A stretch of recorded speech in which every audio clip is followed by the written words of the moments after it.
دنیا کو ہے پھر مارکائے روح و بدن پیش، تہذیب نے پھر اپنے درندوں کو بھارا، اللہ کو پامردیے مومن پر بھروسہ، ابلیس کو یورپ کی مشینوں کا سہارا۔ اعوذ باللہ من الشیطان الرجیم، بسم اللہ الرحمن الرحیم۔ رائل ٹی وی آپ کی خدمت میں حاضر ہے اور السلام علیکم عرض کرتا ہے۔ اس وقت موجودہ عراق کے حالات پکار کر یہ گواہی دے رہے ہیں کہ حضرت امام مہدی علیہ السلام کا ظہور انتہائی قریب آ چکا ہے۔ عراقی وزیر اعظم مصطفیٰ الکاظمی بغداد میں ایک ڈرون حملے میں بچ گئے ہیں۔ یہ قاتلانہ حملہ انتہائی شدید تھا لیکن ان کی جان کی بچت ہو گئی ہے۔ آج کی ویڈیو میں اس موضوع پر بات کریں گے۔ آپ لوگوں سے گزارش ہے کہ ہمارے چینل کو سبسکرائب کریں، ساتھ ساتھ بیل آئیکن کے بٹن کو ہٹ کریں اور کمنٹ اور شیئر کرنا بھی مت بھولیں۔ بات کرتے ہیں عراقی وزیر اعظم مصطفیٰ الکاظمی کے ڈرون حملے کی، جو انتہائی شدید حملہ تھا۔ بتایا جا رہا ہے کہ قریباً 3 ڈرون حملے کیے گئے ہیں اور لیکن پھر بھی ان کی بچت ہو گئی۔ ساتھ ساتھ یہ بھی کہا گیا کہ ان ڈرونز میں بارودی مواد رکھا گیا تھا۔ 2 ڈرونز کو عراقی فوج نے ناکام بنا دیا تھا لیکن باقی ایک ڈرون گرا ہے جس سے کافی لوگ ہلاک ہوئے ہیں، اور صورتحال اس وقت محسوس یہ ہو رہا ہے کہ عراق کی انتہائی خراب ہوتی چلی جا رہی ہے۔ مصطفیٰ الکاظمی کے متعلق بتاتے چلیں آپ کو کہ یہ ایک شیعہ پولیٹیکل فگر ہیں جو پچھلے سال مئی 2020 میں عراقی وزیر اعظم بنے تھے۔ جب یہ وزیر اعظم بنے تو اس وقت انہیں ایران اور امریکہ دونوں کی سپورٹ حاصل تھی۔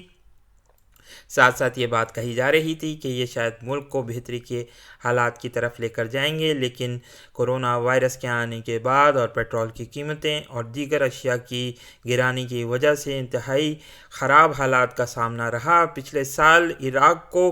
ساتھ ساتھ یہ بات بھی سامنے آتی چلی گئی کہ ایران کی جو شیعہ تنظیمیں تھیں، جو شیعہ ملیشیاز تھیں، ان کے ساتھ ان کے تعلقات انتہائی خراب ہوتے چلے گئے۔ اس وقت حالات یہ ہیں کہ بغداد کے گرین زون کے باہر عراقی ملیشیاز جو کہ شیعہ ملیشیا سمجھی جاتی ہیں، وہ اس وقت مظاہرے کر رہی ہیں، کیونکہ پچھلے ماہ انتخابات میں ہونے والے جو نتائج تھے اس میں یہ بات سامنے آئی تھی کہ ان کو بہت کم ووٹ پڑے تھے ان جماعتوں کو۔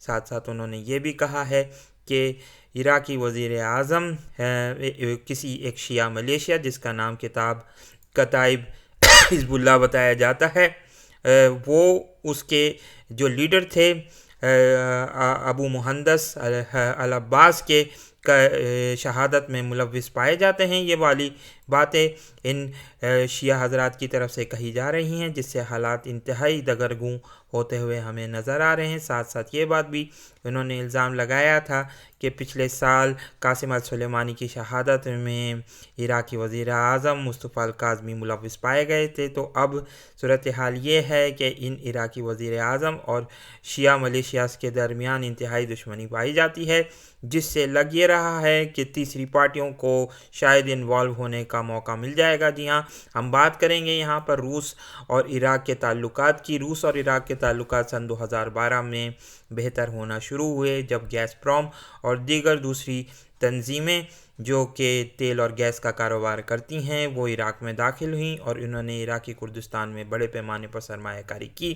اس وقت حالات یہ ہیں کہ کئی مرتبہ صدر پیوٹن جو روس کے اس وقت صدر ہیں وہ ملاقاتیں کر چکے ہیں عراقی سربراہوں سے، اور عراقی سربراہ بھی دورہ کرتے رہے ہیں۔ خاص طور پر اگر بات کی جائے تو ایران کے ساتھ روس کے تعلقات انتہائی بہتر سمجھے جاتے ہیں، اور ساتھ ساتھ بشار الاسد کے حوالے سے بھی یہ بات آتی ہے کہ وہ سیریا میں ان کی حمایت کر رہے ہیں، جہاں حزب اللہ بھی بشار الاسد کی حمایت کرتے ہوئے ہمیں نظر آتی ہے۔ ہم بشار الاسد کی طرف متعدد دفعہ یہ اشارہ کر چکے ہیں کہ یہی وہ سفیانی ہے جو حضرت امام مہدی علیہ السلام کی آمد سے پہلے نمودار ہوگا۔ ہم بات کر رہے ہیں یہاں پر مقتدال صدر کی بھی، جو مہدی آرمی کے سربراہ سمجھے جاتے ہیں، یہ ایک سید گھرانے سے تعلق رکھتے ہیں، لیکن ان کو ایران کی انتہائی بڑی سپورٹ حاصل ہے اور یہ حزب اللہ کے ساتھ بھی بہت اچھے تعلقات رکھتے ہیں۔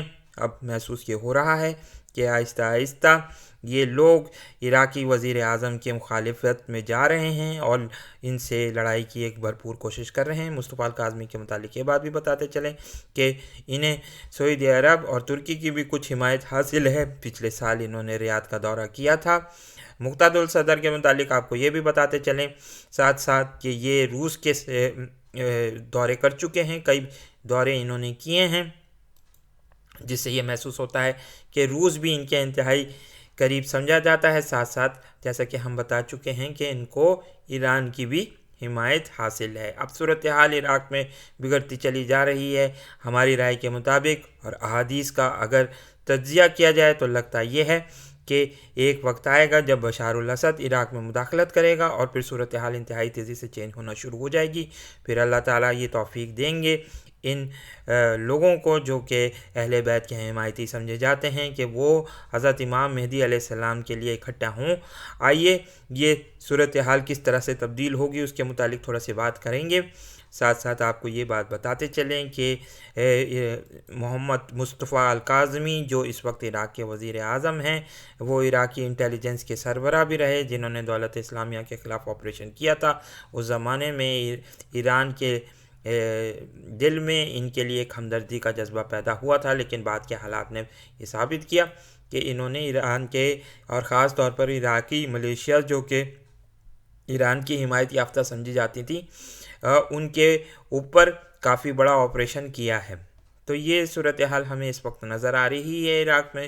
دیکھنا یہ ہوگا کہ آگے ہم کس طرح سے بڑھیں گے اور کیا صورتحال ہوگی، لیکن اگر احادیث کا تجزیہ کیا جائے تو ہمیں کچھ مزید باتیں پتہ چلتی ہیں۔ آئیے ہم کھولیں گے ایک دفعہ پھر کتاب الفتن کو با امام نعیم بن حماد، جس میں انتہائی خوبصورت حدیث ہمیں ملتی ہے جو کہ آنے والے حالات کے مطابق جو عراق کے ہوں گے ان کے متعلق کچھ باتیں ہمیں اس میں ملتی ہیں۔ آئیے پڑھتے ہیں کہ کیا لکھا ہوا ہے۔ حدیث نمبر 809 کو پڑھیں گے۔ متعدد احادیث ہمیں ملتی ہیں جس میں عراق کے حالات انتہائی خراب ہونے کی پیشن گوئی کی گئی ہے حضرت امام مہدی علیہ السلام کی آمد سے قبل، اور یہ بھی بتایا گیا ہے کہ سفیانی مداخلت کرے گا، وہ کوفہ میں داخل ہوگا۔ یہ متعدد حدیث ملتی ہیں، لیکن یہاں ہم نے ایک حدیث کو چنا ہے جو بہت ہی خوبصورت حدیث ہے اور خاص طور پر ان جو حالات ہیں اس کی طرف اشارہ کرتے ہوئے ہمیں ملتی ہے۔ پڑھتے ہیں حدیث نمبر 809۔ ابو جعفر سے روایت ہے کہ جب چت قبرے رنگ والا آدمی بھاری بھرکم جسم و جثہ والے لوگوں کے ساتھ نکلے گا تو ان میں شدید جنگ ہوگی۔ شاید یہ بہت ممکن ہے کہ یہ شامی لوگوں کی طرف اشارہ کیا گیا ہو، کیونکہ شامی لوگ عمومی طور پر بڑے قداور اور بڑے جسم و جثہ کے مالک سمجھے جاتے ہیں۔ جس میں دھسی ہوئی آنکھوں والا ملعون سفیانی غالب آ جائے گا۔ اگر ہم بشار الاسد کی تصاویر کو نکالیں ایک دفعہ پھر اور دیکھیں تو ہمیں یہ صاف نظر آتا ہے کہ اس کی دھسی ہوئی آنکھیں جو کہ حدیث میں جس طریقے سے حلیہ بیان ہوا ہے وہ اسی طریقے سے ہمیں نظر آتا ہے۔ ساتھ ساتھ یہ بھی ایک حدیث میں ہمیں روایت ملتی ہے کہ اس کی گردن انتہائی موٹی ہوگی اور یہ انتہائی لمبا شخص ہوگا اور بڑی بھاری بھرکم شخصیت کا حامل ہوگا۔ یہ حدیث ہمیں ملتی ہیں۔ آئیے اب ہم دوبارہ اس حدیث کی طرف آتے ہیں جس میں دھسی ہوئی آنکھوں والا ملعون سفیانی غالب آ جائے گا، پھر وہ دوسرے جھنڈے والوں سے جنگ کرے گا اور ان سب پر بھی غالب آ جائے گا۔ یہاں ہم یہ بات بتاتے چلیں کہ اس وقت شام میں صورتحال یہ ہے کہ بشار الاسد تقریباً تمام گروپس پر غالب آ چکا ہے، پھر وہ دوسرے جھنڈے والوں سے جنگ کرے گا اور ان سب پر بھی غالب آ جائے گا۔ پھر اس کی طرف صنعا سے اپنی افواج کے ساتھ منصور یمنی نکلے گا، اسے شدید غم اور غصہ ہوگا، چنانچہ وہ لوگوں کو زمانہ جاہلیت کی طرح بے تردید سے قتل کرے گا۔ اس کی مٹ بھیڑ دھسی ہوئی آنکھوں والے سفیانی سے ہوگی۔ ان دونوں کے جھنڈے زرد رنگ کے ہوں گے اور کپڑے رنگین۔ یہاں بہت پاسبل ہے کہ جو اس وقت لڑائی ہو رہی ہے یمن میں، جہاں زیدیہ قبیلہ کے ماننے والے اور ہوتی قبائل جو اس وقت لڑائی کر رہے ہیں، جن کے جھنڈے کا رنگ بھی زرد ہے، پیلا ہے، وہ لوگ نکلیں گے اور پھر یہ سفیانی یعنی بشار الاسد اور ہوتی قبائل کے درمیان کوئی جنگ ہو سکتی ہے، اور ان کا کوئی لیڈر جس کو منصور یمنی کہا گیا یہاں پر اس کے درمیان یہ ایک بڑی لڑائی کی یہاں پر پیشن گوئی کی ہے۔ ان دونوں کے جھنڈے زرد رنگ کے ہوں گے اور کپڑے رنگین، ان میں زبردست جنگ ہوگی جس میں سفیانی یمنی پر غالب آ جائے گا۔ اس کے بعد رومی نکل کر شام آئیں گے، پھر وہ سفیانی نمودار ہوگا اور قبیلہ کندہ کا وہ شخص بھی خوبصورت جھنڈے کے ساتھ نکلے گا۔ جب مقام تلسما پہنچے گا تو سامنے کی طرف رخ کرے گا اور عراق کی طرف چلا جائے گا۔ اس سے پہلے کوفہ میں 12 مشہور جھنڈے بلند ہوئے ہوں گے، سب کسی نہ کسی کی طرف منسوب ہوں گے۔ کوفہ میں حضرت حسن یا حضرت حسین کی اولاد میں سے ایک شخص مارا جائے گا، وہ جو اپنے والد کے ہاتھ پر بیعت کی دعوت دے رہا ہوگا۔ نیز موالی اور ممالک میں سے ایک شخص نکلے گا، جب اس کا معاملہ بالکل کھل جائے گا اور وہ بے پناہ قتل کرے گا تو سفیانی اسے بھی قتل کر دے گا۔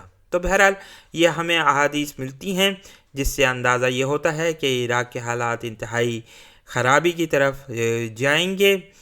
یہ بات بھی ساتھ ساتھ بتائی گئی متعدد احادیث میں کہ مصر کے حالات انتہائی خراب ہوں گے، اور قریباً کچھ احادیث میں ایسے ملتا ہے کہ جہاں پر ہمیں اس وقت یہ نظر آتا ہے کہ السیسی جیسا ہی کوئی حکمران ہوگا جو انتہائی ظالم ہوگا، لیکن پھر اس کو بھی قتل کر دیا جائے گا، لیکن اس سے پہلے وہ رومیوں کو دعوت دے گا اور وہ مصر پر حملہ آور ہوں گے۔ اس وقت روس کی جو مداخلت نارتھ افریقہ میں بڑھ رہی ہے اس سے صاف یہ اندازہ ہو رہا ہے کہ آہستہ آہستہ آئندہ آنے والے وقتوں میں یہاں روس کی مداخلت ہوگی، اور ہم جیسا کہ اپنی متعدد ویڈیوز میں یہ اس کا اظہار کر چکے ہیں کہ رومیوں سے مراد روس کا اور یورپی ممالک کا، اور خاص طور پر جو دائیں بازو کے انتہا پسند ہیں ان کا ایک بڑا اتحاد سمجھا جاتا ہے، جو کہ مشرق وسطیٰ پر حملہ آور ہونے جائیں گے اور بڑی لڑائی یہاں پر چھڑنے کے امکانات پیدا ہوں گے۔